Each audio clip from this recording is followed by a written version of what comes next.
I was able to watch the Odyssey in the opening week, and two things I must say. One, it's not a letdown. Two, well, it's not one of my favorite Nolan's films, but we'll get into that.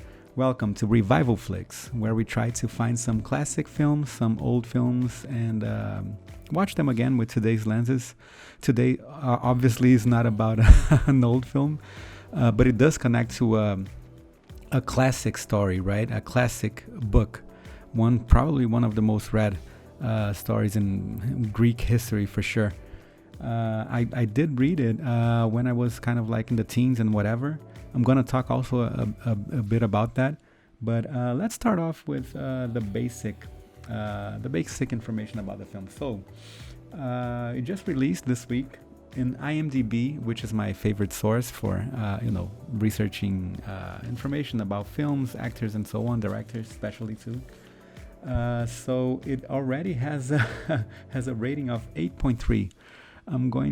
Later on I'm going to say if I agree with that rating or not, and also I'm going to go deeper on some of the details that I'm seeing, especially online. Anyway, budget 250 million. This is this is massive.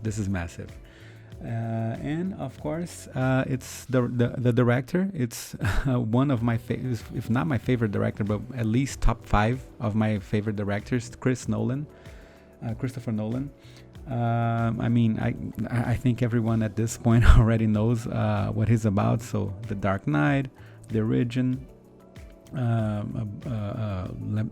me think of other. Oppenheimer, which was a recent one. So I think everyone should know him by now. And the actors, the casting, it is amazing. It's like all stars casting for sure. So Matt Damon, Robert Pattinson. I kind of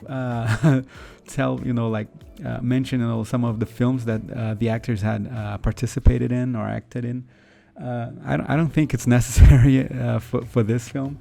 For this review. But anyway, Robert Pattinson, Tom Holland, and Hathaway. And I'm going to mention this one especially. Of course, we have Travis Scott. But anyway, John Leguizamo. Excuse me for my pronunciation also. John Leguizamo. I'm going to talk about him. So let's start with the review itself. A reminder, so this review is basically without spoilers, actually I do have a section with a very short review with spoilers, but I'm going to leave it to the end, and I'm going to be very explicit when I get into that section, so people can drop out if they wish to. Anyway, I've been hearing a lot of criticism in the internet, so let's address that already. So the main criticism is basically targeted at the casting that are not kind of like aligned with the basic aesthetics or expectations from the characters in the story, right, in the original story. That didn't bother me so much. I'm not into all of that kind of like forced, casting type, I'm not into that, but it does bother me when it distracts you from the story, or maybe when it's like overblown, right? I don't think in this particular case it was, especially because this is a Chris Nolan film, so we can expect reinterpretation or maybe a broad artistic tweaking in the story, as he has done already in the past. For example, Batman Begins. He changed a lot of things. He basically did his own version of Batman.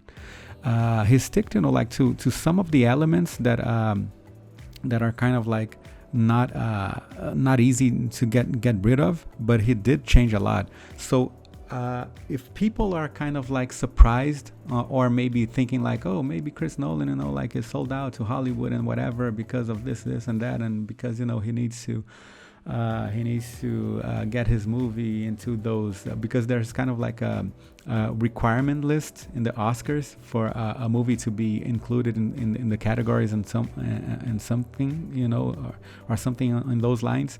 So people are kind of like, criticizing heavily because of that. So full disclosure, I'm a big Christopher Nolan fan, and another full disclosure, I normally tend to respect artistic visions and artistic concepts. So even if they change, unless it's done in a badly way, it makes like the it makes I would say the film like worse or bad or unwatchable in any way, then I'm gonna hit heavy. But in this case, in my opinion, it wasn't the case, right? Another criticism that I constantly noticed, like popping up in my feed, was about the costumes. Maybe they weren't like so glamorous or whatever. But again, in my understanding, this is like trying to reinterpret or redesign, like the especially the aesthetics, of what to expect of a film like this. So let me also remind you about another film that was done, in that context of Roman Empire, Greek mythology and whatever, which was the 300s, right? So the costumes there were also revamped, and they were totally probably right off, with the historic, perspective and so on. So I think there's a lot of space here for creative liberty, and again, trying to mesh, like modern concepts, with a classical story, well-known story. So maybe that's why people are hesitant or resistant to maybe accept certain decisions. But since I also come from the creative field, I totally get that, and I respect that even. So okay, so let's begin. So the Odyssey, this is probably it was already attempted to do, like a couple of times. There are like two TV miniseries which they do receive the title of the Odyssey, which one is from 1997 and another one is from 68, which is actually a European production, like Italy, France and Germany. That one from 68, it actually has a very good IMDb rating, 8.4. I was very surprised with that. I'm almost trying to find if I can watch that some way.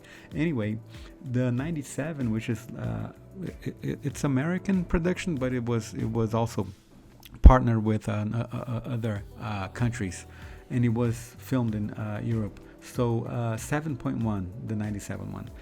But there were other films that were also done, which doesn't actually cover, like all the story, of the book. This one also didn't cover all the stories, of course. The book it's not so short, and it has like many, like details and so on. But this at least attempted to cover, the full story. But anyway, we have Troy with Brad Pitt, which was, in my opinion, a great film. And we had like a bunch of other also films that in some way touched, like parts of the story and so on. As I mentioned in the beginning, it's definitely not a letdown. This is like a massive production. This is one of those films where the production stands out more, as the acting, right?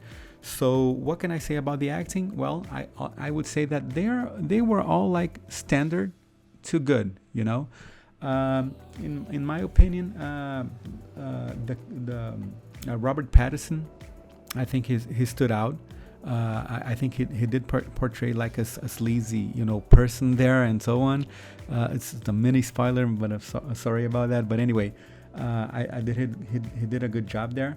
But in my opinion, the real highlight in acting wise was John Leguizamo So he's not a very well-known actor. But I mean, he has an extensive career in acting, especially with TV series, gaming, and voices and whatever. But he did play a good part in Spawn. I mean, he's a familiar face, but he's not like a lead character type, you know. But I thought that his character here, which is Amos, I'm not sure if that's how you pronounce it, but anyway, I thought he did a very good job, very good job. Well, this is like a typical. I would say not a typical Nolan. I can't say that, but I did still identify typical Nolan styles in this film, if you can believe that. So what do I mean by that? I mean two elements that I normally see in his movies, which is like believing in something, you know, like perseverance and so on and whatever, and also like love, you know, as one of the main themes or the main elements that he tries to build all this perseverance, you know, our obsession, you know, around. I think that's a very cool trait of his, because, you know, normally, you know, his films are kind of like so crazy and so on, you know, some of them are hard to understand and whatever, but he always tries to tie, you know, the full story into like a simple emotion, which is love. I love that about him. We can also notice, you know, another typical, you know, Nolan style characteristic in this film, which are those like short but impactful dialogues. They're kind of like all over the place, and yeah, so that also helps, you know, like remind us, oh, we're watching a Nolan film. I enjoyed that a lot for sure. Anyway, moving on. As I mentioned, is not my favorite Nolan film, but I highly rated this one. If I'm not mistaken, I maybe gave it an 8 in IMDb, because of mainly because of the production, and also it has the full movie has a rhythm. I mean, it's almost 3 hours, right? And you don't get bored at all in any scene. In the beginning, it's kind of like it's not slow, but it's kind of like setting the mood, you know, setting the atmosphere for the audience and so on, and then it takes maybe, I don't know, maybe 15 or 20 minutes, and then things get rolling, and from that on, things, you know, like they maintain a very good adventurous rhythm.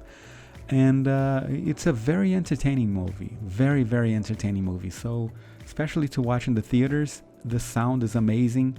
I thought also they did a very good job with the score, even though I do hear a lot of criticism, you know, of the score being modern, you know, because of Travis Scott and whatever. Even with the soundtrack being modern, I thought also it maintained the atmosphere intended in the movie. I thought that was amazing. It's amazing mash, you know, between modern concepts or modern, you know, like vision, and a classic Greek story, you know. So if anyone could pull this kind of mix off, I think it could only be Chris Nolan. And again, as I mentioned, it's not my favorite Nolan film. I can mention at least 5 that I like better than this one. So Interstellar would be one. It's not in the correct order, okay? But anyway, Interstellar would be one of them. The Dark Knight, of course, would be one of them. Memento is one of my favorite Nolan films. The Origin, I would put above this one, and probably there's one more that I'm missing out. But well, it's not my favorite, but it's a very good movie in my opinion. Anyway, moving on. So another detail that I loved about this film. So there were like known, you know, like creatures that participate in the film, that are shown in the film and so on, right, in the story. So he did kind of like redesign the creatures, in a way that is kind of like almost like a reinterpretation, So I thought that was awesome because it gives us like a fresh new look for stuff that it was already kind of like our brain was kind of like accustomed to. So connecting to the book itself. So as I mentioned, I read the book like when I was like maybe 19 or whatever, or maybe even younger. I think it was about that age. So it was a long time ago. I didn't remember like all of the story, all of the elements and whatever, but the main elements I did remember, and I made a picture in my head about it and so on, and also were influenced by other films, trying to replicate those creatures and so on. So we did have a preconceived notion about or image about those creatures, but I think it did a good job for like refreshing those, like re-skinning or really redesigning. I thought it was very well done. It's an entertaining movie.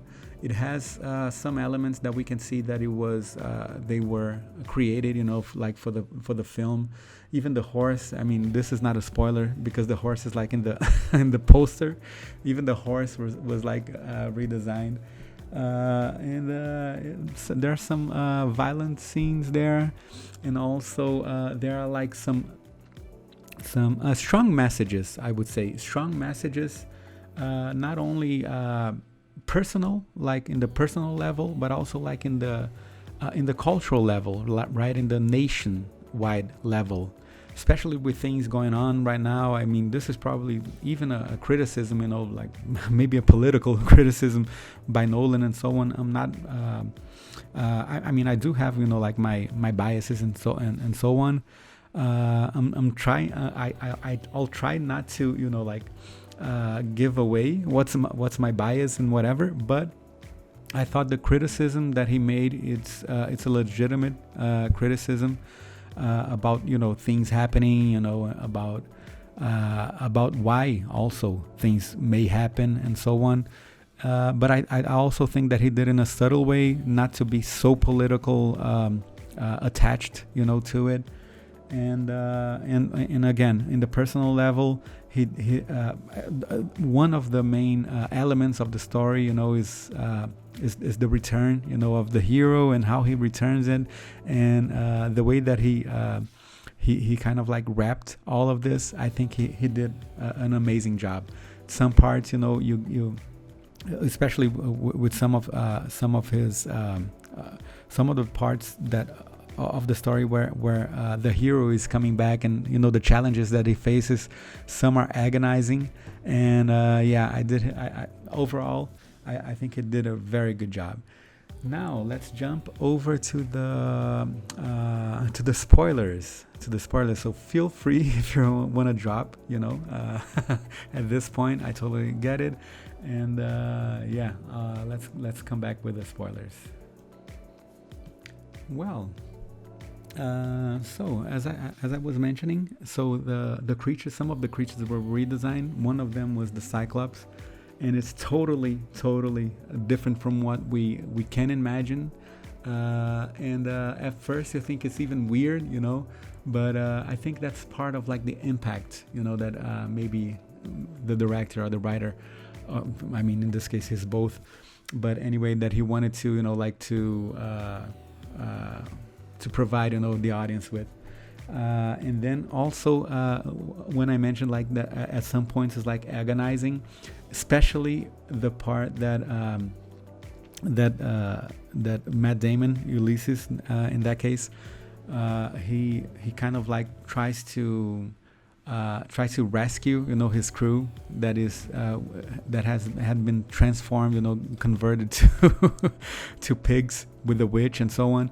So at that scene, not the scene that Ulysses is there, but the scene that right before they were like transforming and eating and all the feast and whatever, that part was so agonizing, so well done, that you kind of like felt disgust, but you also felt like hey, yeah, maybe they deserve it and whatever. So it messes around, like with morals, with philosophical questions and so on. I thought that was very, very well done, because he managed to portray the witch as like not a bad person, but like maybe like a vengeful person, or something of the kind.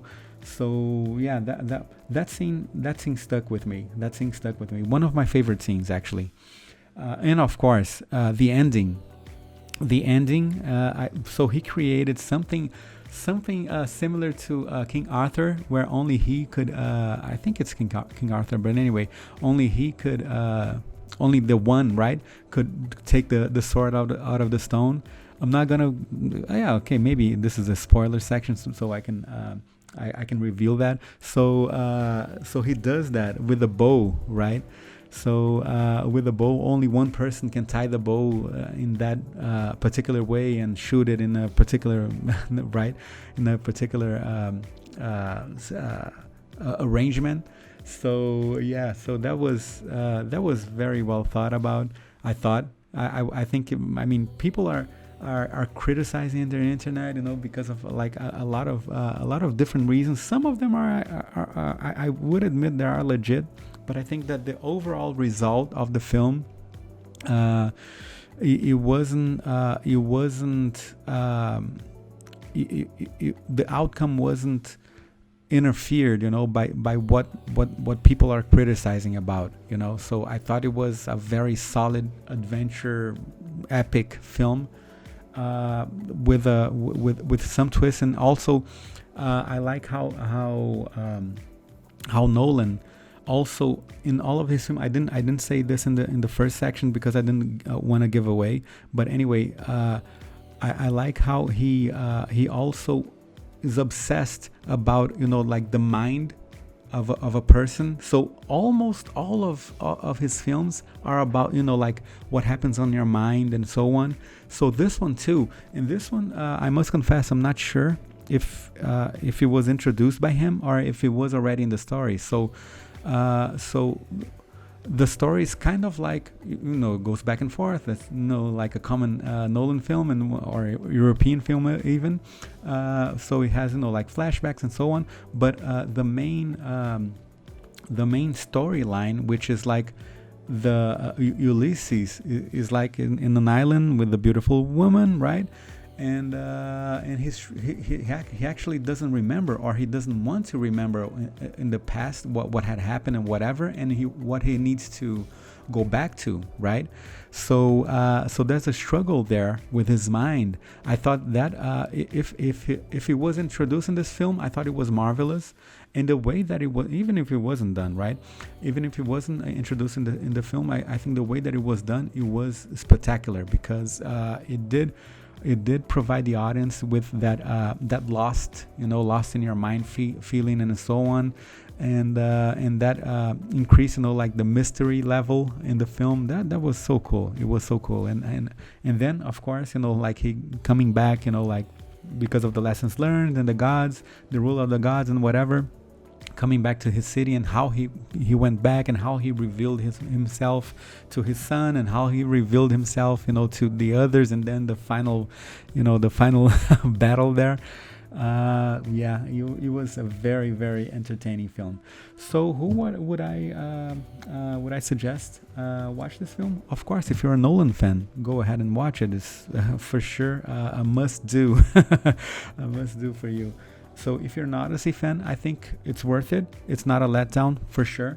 And also, if you're like into epic films, adventure films, and you have no idea about what's the storyline, it's a very, very entertaining movie. It's a very good pick.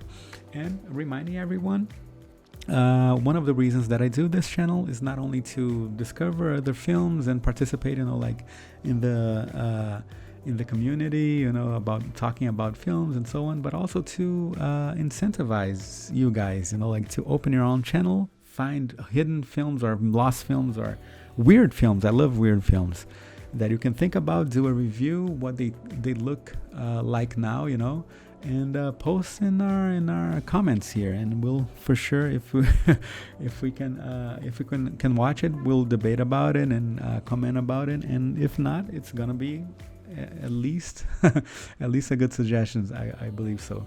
And see you guys in the next one.